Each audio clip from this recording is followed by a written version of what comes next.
Hello friends, ഏവർക്കും വിൻസ്പെയറിൻ്റെ SCRT സീരീസിലേക്ക് സ്വാഗതം. നമ്മളിന്ന് 5ാം ക്ലാസ്സിലെ 5ാമത്തെ പാഠഭാഗമായിട്ടുള്ള ഊർജത്തിൻ്റെ ഉറവകൾ എന്ന ചാപ്റ്ററാണ് ഡിസ്കസ് ചെയ്യാൻ പോകുന്നത്.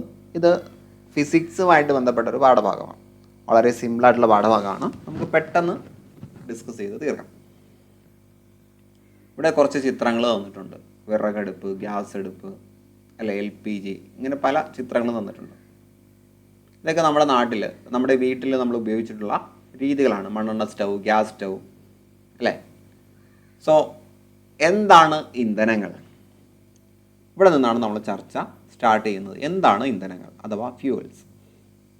കത്തുമ്പോൾ താപം പുറത്തു വിടുന്ന വസ്തുക്കളാണ് ഇന്ധനങ്ങൾ. കത്തുമ്പോൾ താപം, ചൂട് പുറത്തേക്ക് വിടുന്ന വസ്തുക്കളെയാണ് നമ്മൾ ഇന്ധനങ്ങൾ എന്ന് പറയുന്നത്.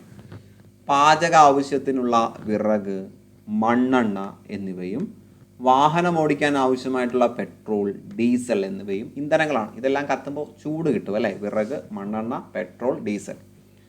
വിറക്, കൽക്കരി എന്നിവ ഖര ഇന്ധനങ്ങളും പെട്രോളിയത്തിൽ നിന്നും വേർതിരിച്ചെടുക്കുന്ന ഡീസൽ, പെട്രോൾ, മണ്ണെണ്ണ എന്നിവ ദ്രാവക ഇന്ധനങ്ങളുമാണ്.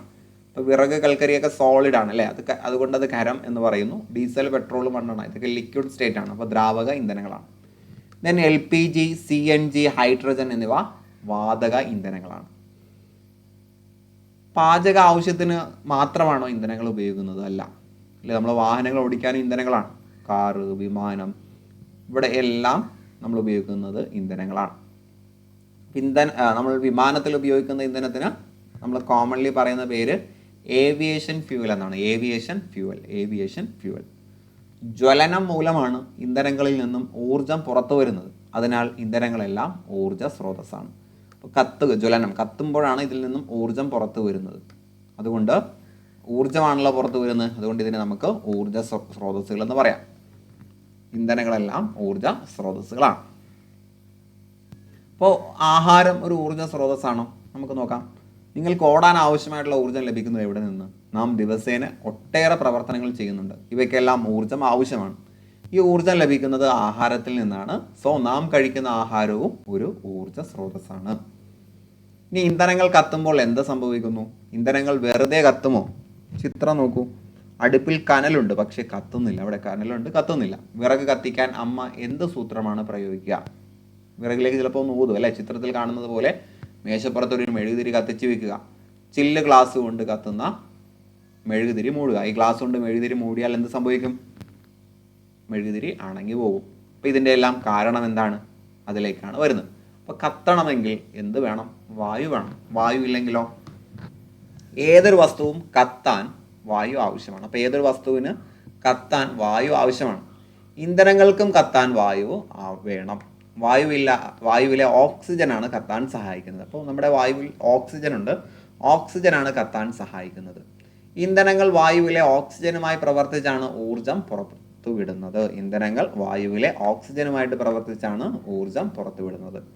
നമ്മുടെ ശരീരത്തിലും ആഹാരം ഓക്സിജനുമായി പ്രവർത്തിച്ചാണ് ഊർജം നൽകുന്നത്. ശരീരത്തിലും ആഹാരം ഓക്സിജനുമായിട്ട് പ്രവർത്തിച്ചാണ് ഊർജം ഉണ്ടാക്കുന്നത്. അപ്പോൾ ഊർജം നിർമ്മിക്കാൻ സഹായിക്കുന്നത് ഓക്സിജനാണ്. ശ്വസനത്തിലൂടെയാണ് ഓക്സിജൻ ശരീരത്തിൽ എത്തുന്നത്. നമ്മുടെ ശരീരത്തിൽ ഓക്സിജൻ എത്തുന്നത് നമ്മൾ ശ്വസിക്കുമ്പോഴാണ്, അല്ലേ? അടുപ്പിൽ വിറക് കത്തുന്നതിന് വേണ്ടി അമ്മ കുഴൽ ഉപയോഗിച്ച് ഊതുന്നത് എന്തിനാണെന്ന് ഇനി വിശദീകരിക്കാൻ കഴിയില്ലേ? ഓക്സിജനാണ് അമ്മ ഊതുന്നത്. അതുകൊണ്ട് എന്ത് ചെയ്യും? ശരിയായ സഞ്ചാരമുള്ള അടുപ്പ്, വിറക് നന്നായി കത്തുമെന്ന് നമുക്കിതിൽ നിന്നും മനസ്സിലാക്കാം. ദെൻ വിറകടുപ്പ് ഉപയോഗിക്കുമ്പോൾ എന്തൊക്കെയാണ് ശ്രദ്ധിക്കേണ്ടത്? ആവശ്യത്തിൽ കൂടുതൽ വിറക് അടുപ്പിൽ കുത്തി നിറയ്ക്കരുത്. കാരണം എന്താ? വായു സഞ്ചാരം ഉറപ്പാക്കണം. കുറേ വിറക് വെച്ചാൽ വായു സഞ്ചാരം ഉണ്ടാവില്ല. വിറക് ചെറിയ കഷ്ണങ്ങളാക്കി അടുപ്പിൽ വെക്കണം. വിറക് പൂർണ്ണമായിട്ട് ഉപയോഗപ്പെടുത്തണം. ദിവസവും അടുപ്പ് വൃത്തിയാക്കണം. മാസത്തിലൊരിക്കൽ പുകക്കുഴൽ വൃത്തിയാക്കണം. അപ്പോൾ ഇത് വിറകടുപ്പ് ഉപയോഗിക്കുമ്പോൾ ശ്രദ്ധിക്കേണ്ട കാര്യങ്ങളാണ്. ഇത് വളരെ സിമ്പിളായിട്ടുള്ള ഫാക്റ്റാണ്. നമുക്ക് ഇതുകൊണ്ട് വലിയ ആവശ്യമില്ല. ദെൻ വിറകടുപ്പിനെ കുറിച്ചൊക്കെ ഡിസ്കസ് ചെയ്യാൻ പറയുന്നുണ്ട്. അപ്പോൾ മെച്ചപ്പെട്ട അടുപ്പിന് നമ്മൾ ചെയ്യേണ്ടത് ഇന്ധനം പരമാവധി പ്രയോജനപ്പെടുത്തി താപം നൽകുന്ന അടുപ്പാണ് മെച്ചപ്പെട്ട അടുപ്പ്. നല്ല അടുപ്പ് എന്ന് പറഞ്ഞാൽ ഏത് ഇന്ധനമാണോ ഉപയോഗിക്കുന്നത് അത് പരമാവധി പ്രയോജനപ്പെടുത്തി താപം നൽകുന്ന അടുപ്പാണ്. വായു സഞ്ചാരം സുഗമമാക്കണം. വായു ഉണ്ടെങ്കിലേ കത്തു, അല്ലേ? ഉണ്ടാവുന്ന ചൂട് മുഴുവൻ പാത്രത്തിന് ലഭിക്കണം. കത്തിയാൽ ഉണ്ടാകുന്ന ചൂട് പാത്രത്തിന് ലഭിക്കണം. പാചകം എളുപ്പമാക്കാനും ഇന്ധനം ലാഭിക്കാനും ഇത് മൂലം സഹായിക്കും. അപ്പോൾ പുറത്തേക്ക് വരുന്ന ചൂട് മുഴുവനും പാത്രത്തിനാണ് കിട്ടേണ്ടത്. പുക ഒഴുകി പോകാനുള്ള സംവിധാനം ഉണ്ടാവണം, അല്ലെങ്കിൽ പുക മുഴുവനും അടിഞ്ഞുകൂടി പ്രശ്നം ഉണ്ടാവും അല്ലേ. ദെൻ പെരുകുന്ന വാഹനങ്ങൾ. കണ്ടില്ലേ, നമ്മുടെ ഇന്ത്യയിലെ ഒരു റോഡാണ്, എത്രമാത്രം വാഹനങ്ങളാണെന്ന് നോക്കൂ. എത്രമാത്രം ഇന്ധനങ്ങളാണ് ഈ വാഹനങ്ങൾ നിത്യവും ഉപയോഗിക്കുന്നത്. ഇന്ധനങ്ങൾ കൂടുതൽ ഉപയോഗപ്പെടുത്തുന്ന സന്ദർഭങ്ങളിൽ ഏതൊക്കെയാണ്? ഇന്ധനങ്ങൾ അമിതമായിട്ട് ഉപയോഗിച്ചാൽ എന്തെങ്കിലും പ്രശ്നം ഉണ്ടാവുമോ? അപ്പോൾ ഇന്ധനങ്ങൾ മൂലമുണ്ടാകുന്ന പ്രശ്നങ്ങളെക്കുറിച്ച് നമുക്ക് നോക്കാം. ഇവിടെ ഒരു പിക്ചർ തന്നിട്ടുണ്ട്, പെട്രോളിയം റിഫൈനറി. ഇവിടെ വെച്ചാണ് പെട്രോളിയത്തിൽ നിന്നും ഡീസൽ, പെട്രോൾ തുടങ്ങിയവ വേർതിരിക്കുന്നത്. അപ്പോൾ പെട്രോളിയത്തിൽ നിന്നാണ് ഡീസലും പെട്രോളും വേർതിരിക്കുന്നത്. അതിൻ്റെ ഒരു റിഫൈനറിയാണ് ഇവിടെ കൊടുത്തിരിക്കുന്നത്. ഇവിടെ സോളാർ പാനൽ തന്നിട്ടുണ്ട്, കാറ്റാടി യന്ത്രവും തന്നിട്ടുണ്ട്. ഇപ്പോൾ ഊർജ്ജ സ്രോതസ്സുകൾ പാരമ്പര്യം, പാരമ്പര്യേതരം എന്നൊക്കെ നമ്മൾ കഴിഞ്ഞ ക്ലാസ്സിൽ പറഞ്ഞിട്ടുണ്ട് അല്ലേ. കഴിഞ്ഞ ക്ലാസ്സിൽ നമ്മളൊരു ഡിവിഷൻ പറഞ്ഞിരുന്നു. അപ്പോൾ അതിൻ്റെ വേറൊരു വേർഷനാണ്.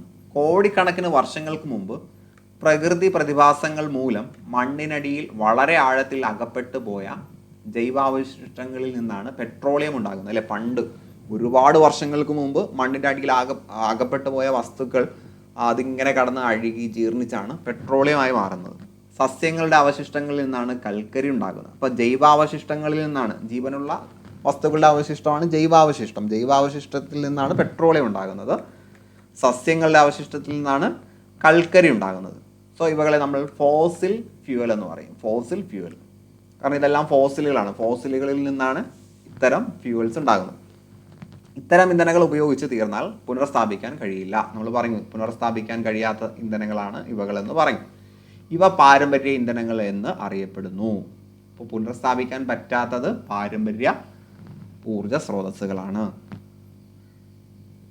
ഇവ പാരമ്പര്യ ഇന്ധനങ്ങൾ എന്നറിയപ്പെടുന്നു. ഉപയോഗം നിയന്ത്രിച്ചില്ലെങ്കിൽ ഭാവിയിൽ ഇവ ഉപയോഗിച്ച് തീർന്നു പോകും അല്ലേ.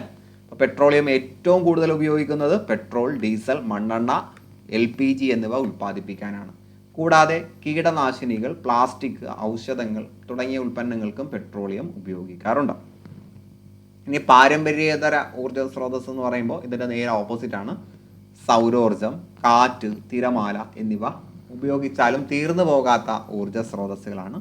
ഇവയെ പാരമ്പര്യേതര ഊർജ്ജ സ്രോതസ്. അപ്പോൾ ഒരുപാട് വർഷങ്ങളൊന്നും വേണ്ട, ഇത് നമുക്ക് എന്നും കിട്ടുന്നതാണ്. അപ്പോൾ എന്നും കിട്ടുന്നത് പാരമ്പര്യേതരം. ഒരുപാട് വർഷം ഉണ്ടായിത്തീരുന്നത് പാരമ്പര്യ ഊർജ്ജ സ്രോതസ്. പാരമ്പര്യ ഊർജ്ജ സ്രോതസ് എന്ത് ചെയ്യാൻ കഴിയില്ല, നമുക്ക് വീണ്ടെടുക്കാൻ കഴിയില്ല. പാരമ്പര്യേതര ഊർജ്ജ സ്രോതസ് എന്നും നമുക്ക് കിട്ടുന്നതാണ്. അതുകൊണ്ട് അത് മാക്സിമം ഉപയോഗപ്പെടുത്തുന്നതാണ് നല്ലത്. ഓക്കെ അല്ലേ. അപ്പോൾ ഇതിൽ നിങ്ങൾക്ക് കാര്യം മനസ്സിലായി എന്ന് കരുതുന്നു. സോ ഇവിടെ കുറച്ച് കൊളാഷ് കൊടുത്തിട്ടുണ്ട്. അന്താരാഷ്ട്ര ബഹിരാകാശ നിലയത്തിൽ സോളാർ പാനൽ മാറ്റിവെച്ചു. ഹൈഡ്രജൻ ഇന്ധനമായി ഉപയോഗിക്കുന്ന ബസ് ISR പുറത്തിറക്കി. അപ്പോൾ ഹൈഡ്രജൻ. ഡൽഹിയിൽ കാറ്റിൽ നിന്ന് വൈദ്യുതി ഉണ്ടാക്കുന്ന പദ്ധതികൾക്ക് ബജറ്റ് കൂടുതൽ തുക അനുവദിച്ചു. അപ്പോൾ ഊർജ്ജവുമായി ബന്ധപ്പെട്ട ഈ വാർത്തകൾ പറയുന്നത് കണ്ടില്ലേ. അപ്പോൾ ഇതിൽ നിന്ന് നമുക്ക് മനസ്സിലാവുന്നത് സൗരോർജ്ജം ഉപയോഗിച്ച് പ്രവർത്തിക്കുന്ന ഉപകരണങ്ങൾ ഇപ്പോഴും നമുക്ക് ലാഭകരമാണ് അല്ലേ. സോ നമുക്ക് സൗരോർജ്ജത്തിലേക്ക് വരാം. സൗരോർജ്ജം, കാറ്റൊക്കെ ഉപയോഗിച്ച് നിർമ്മിക്കുന്ന ഉപകരണങ്ങളാണ് എങ്കിൽ നമുക്ക് പ്രകൃതിക്കും ദോഷമില്ല, സാമ്പത്തിക ലാഭവുമാണ്. സൗരോർജ്ജം ഉപയോഗിച്ച് പ്രവർത്തിക്കുന്നത് കാൽക്കുലേറ്റർ, സോളാർ തെരുവുവിളക്ക്, സോളാർ ഹീറ്റർ, സോളാർ കുക്കർ. ഇപ്പോൾ നമ്മുടെ വീട്ടിലെ വൈദ്യുതി വരെ സോളാർ പാനൽ കൊണ്ട് ഉപയോഗിച്ച് തുടങ്ങിയിട്ടുണ്ട് അല്ലേ. സൗരോർജ്ജത്തെ വൈദ്യുതോർജ്ജമാക്കി മാറ്റുന്ന സംവിധാനമാണ് സോളാർ സെൽ. പഠിക്കുക, ചോദിച്ചിട്ടുണ്ട്. സൗരോർജ്ജത്തെ വൈദ്യുതോർജ്ജമാക്കി മാറ്റുന്ന സംവിധാനം സോളാർ സെൽ. ഇപ്പോൾ ഇവിടെ നിങ്ങൾ കാണുന്ന ഇത് കണ്ടില്ലേ, ഈ ഒരു ഭാഗം സോളാർ സെല്ലാണ് ഈ കാണുന്നത്. ഇവിടെ ഈ ഒരു ചെറിയ ഡയഗ്രത്തിൽ തന്നിരിക്കുന്ന ഈ ഒരു ബോക്സിൽ തന്നിരിക്കുന്ന സോളാർ സെല്ലാണ്. ഈ ഒരു സോളാർ സെല്ലാണ് സൗരോർജ്ജത്തെ വൈദ്യുതോർജ്ജമായിട്ട് മാറ്റുന്നത്. സിലിക്കൺ കൊണ്ട് നിർമ്മിച്ച ദീർഘചതുരാകൃതിയിലുള്ള പാളികളാണ് സോളാർ സെൽ. അപ്പോൾ സിലിക്കൺ കൊണ്ടാണ് നിർമ്മിച്ചിരിക്കുന്നത്. അതിൻ്റെ ആകൃതി ദീർഘചതുരാകൃതി, റെക്റ്റാങ്കിളാണ്. എത്ര ഉപയോഗിച്ചാലും തീർന്നു പോകുന്നില്ല എന്നതും മലിനീകരണം ഉണ്ടാകുന്നില്ല എന്നതും സൗരോർജ്ജത്തിൻ്റെ മേന്മയാണ്. അപ്പോൾ എത്ര ഉപയോഗിച്ചാലും തീർന്നു പോകില്ല, മലിനീകരണം ഉണ്ടാകില്ല.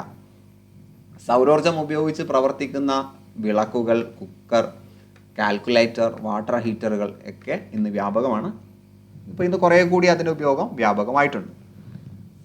ദെൻ കാറ്റാടി യന്ത്രങ്ങൾ. കാറ്റിൽ നിന്നും ഊർജം നിർമ്മിക്കുന്നത് കാറ്റാടി യന്ത്രങ്ങൾ ഉപയോഗിച്ചാണ്. അപ്പോൾ വലിയ കാറ്റാടി യന്ത്രങ്ങൾ ചലിപ്പിക്കുന്നതിലൂടെയാണ് കാറ്റിൽ നിന്നുള്ള ഊർജ്ജോൽപാദനം നടക്കുന്നത്. കാറ്റാടി പാടം കണ്ടില്ലേ, തമിഴ്നാട്ടിലൊക്കെ പോകുമ്പോൾ നമ്മൾ അധികവും കാണുന്നുണ്ട് അല്ലേ.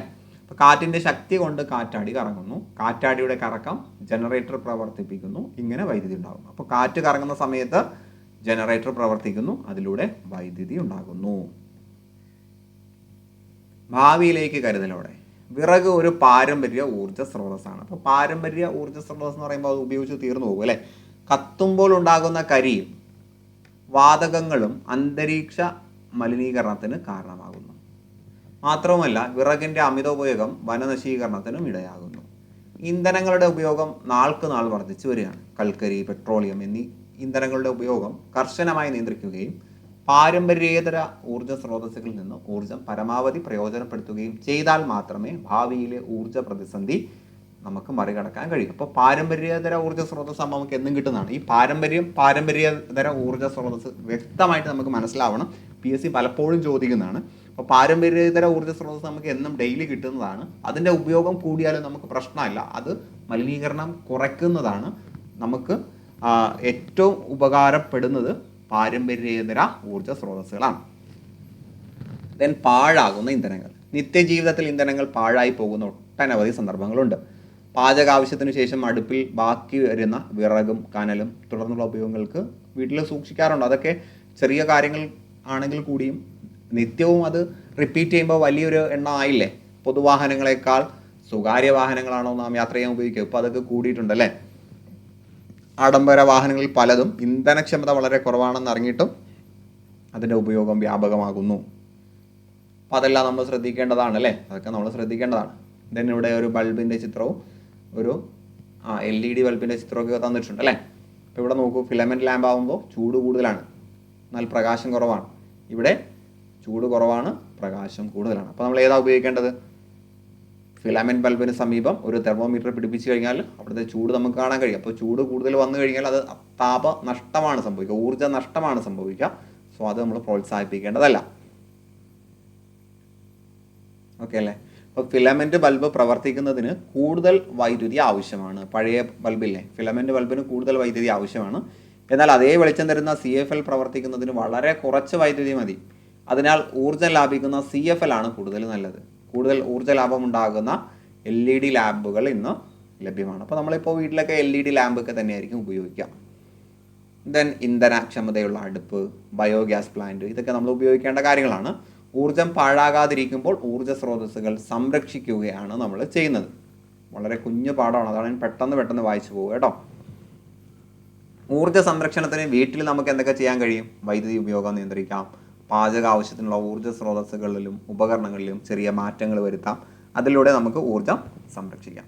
ദേശീയ ഊർജ്ജ സംരക്ഷണ ദിനം ഡിസംബർ 14 ദേശീയ ഊർജ്ജ സംരക്ഷണ ദിനം. ഡിസംബർ 14.